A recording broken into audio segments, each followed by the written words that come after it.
How's she going? I just like to show what you got to do to a G-body cross member to put dual exhaust on it.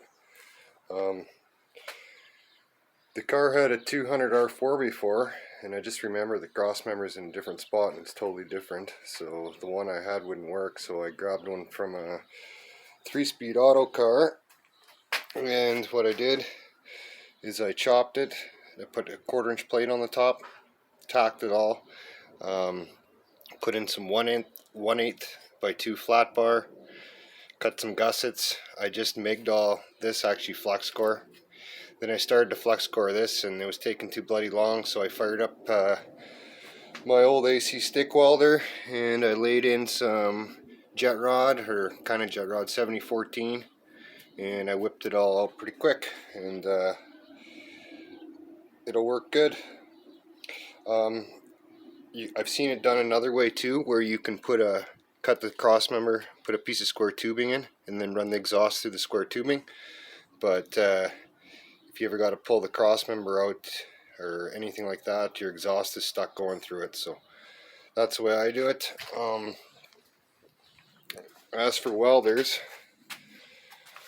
if you're buying a welder, I'd recommend getting, if you don't have much money, get yourself a little 110 wire welder that can take gas. So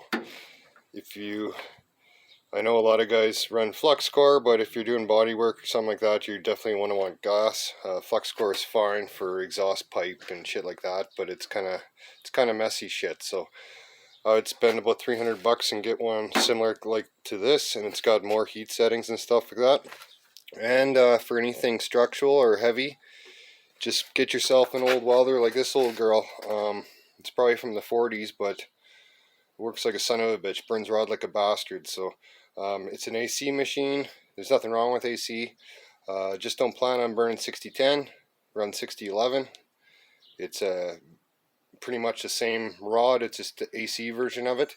And if you're going to run 7018, get the Lincoln rod that says 7018 AC. The stuff that says AC/DC, it won't burn worth a shit on AC. So make sure it says AC on it. But yeah, the old jet rod, like 7014, it's kind of like an all-position jet rod.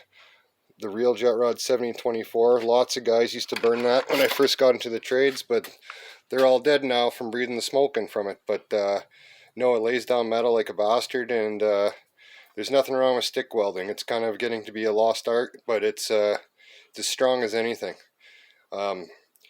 7018 will never break. If it breaks, you're doing something wrong. So, all right, till next time.